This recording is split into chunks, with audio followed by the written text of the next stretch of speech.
नमस्कार मित्रों, आजकल उत्तराखंड में चुनावी बहार है और चुनावी बहार के साथ साथ मौसम की करवटें को आप देख सकते हैं।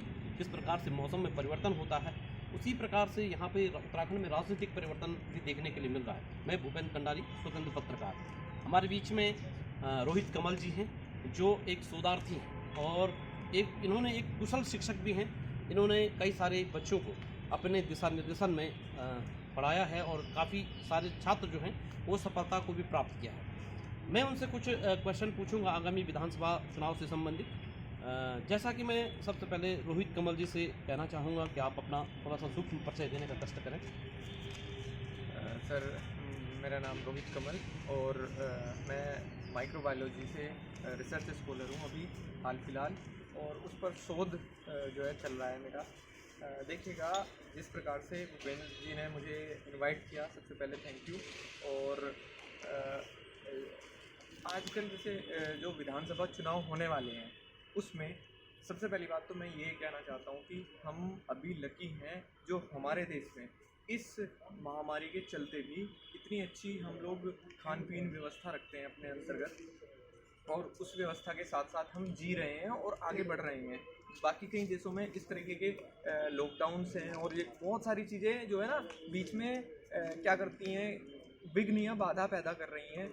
अब उन सब चीज़ों से निपटने के बाद जिस प्रकार से हमारे यहाँ चुनाव जो है ना ये होने वाले हैं संपन्न, होप्स हो कि अच्छी तरीके से हों और एक अच्छे डिसीजन के साथ हों, जो है जनता का जो है रुझान एक अच्छे डिसीजन के साथ हो। जैसे मैं नहीं कहता कभी भी कि कांग्रेस दल हो या फिर बीजेपी दल हो या कोई अन्य क्रांति दल है जैसे उत्तराखंड का, और ये सब चीज़ें हों। आपका सुझाव या आपका वोट एक अच्छे दल को जाना चाहिए और उससे जो है ना कुछ अच्छी चीज़ें निकल करके बाहर आनी चाहिए।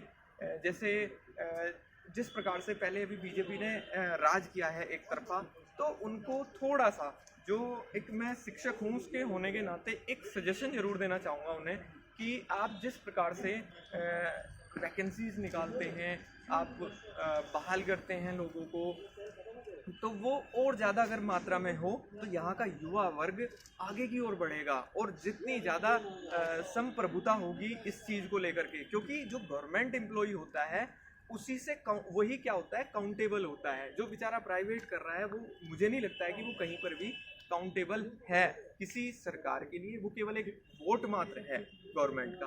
तो उनको देखना चाहिए इस चीज़ को।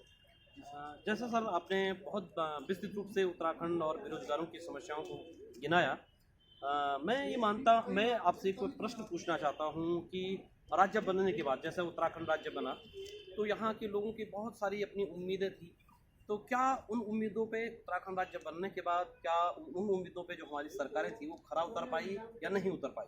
देखिएगा, इस चीज़ के लिए एक आपको एक सिम्टम देता हूँ, क्योंकि एक्चुअली मैं क्या हूँ, साइंस से रिलेटेड हूँ, तो मैं एक सिम्टम देता हूँ आप लोगों को कि बहुत सारे लोग पलायन कर चुके हैं पहाड़ों से।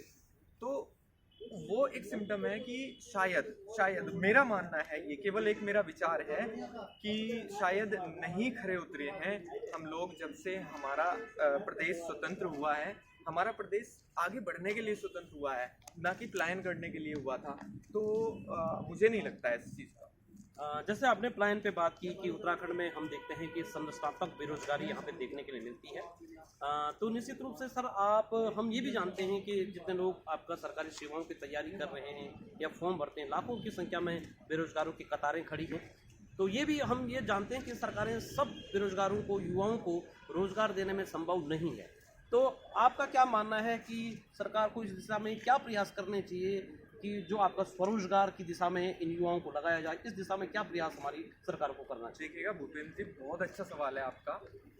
इस विषय पे मैं काफ़ी पहले भी बोलना चाहा है बतेरी जगहों पर, और आज आपने पूछा है तो मैं बता देता हूँ कि जैसे हमारा चमोली है, ठीक है, चमोली में जिस प्रकार से अभी पीछे बाढ़ की त्रासदी हुई थी, हाइड्रो प्लांट बह गए हैं वहाँ से, तो उनको रिन्यू करके वहाँ पर बहुत अच्छे हाइड्रो से रिलेटेड प्लांट बनाए जा सकते हैं, इलेक्ट्रिसिटी गेन की जा सकती है, प्रदेशों को, अन्य प्रदेशों को बेची जा सकती है, उससे हम अर्निंग कर सकते हैं थ्रू गवर्नमेंट, ना कि किसी प्राइवेट, और वो स्वरोजगार की ही भांति हम लें तो ज़्यादा बेटर है उस चीज़ को। तो इस तरीके के अन्य, जैसे हमारा साइंस रिलेटेड बहुत सारी जड़ी बूटियां मैंने देखी हैं कि केदारनाथ और बद्रीनाथ माणा जो है ना इस जगह पर मिलती हैं, तो उस चीज़ को प्रमोट करना चाहिए गवर्नमेंट को। देखिएगा, कोई कहे कि केवल एक व्यक्ति आकर के स्वरोजगार कर लेगा, उसके लिए उसको एक प्लेटफॉर्म कौन देगा? वो तो गवर्नमेंट देगी ना। वो गवर्नमेंट को देना बहुत ज़रूरी है। उसी प्लेटफॉर्म को एक युवा मांग रहा है आज के लिए। केवल ये कह देने से कि स्वरोजगार कर ले कोई, तो स्वरोजगार इस तरीके से नहीं हो सकता। बहुत बहुत धन्यवाद सर, आपने बहुमूल्य समय में से कुछ समय हमारे साक्षात्कार के लिए दिए। मैं कैमरामैन उदय भाई के साथ देहरादून परेड मैदान से।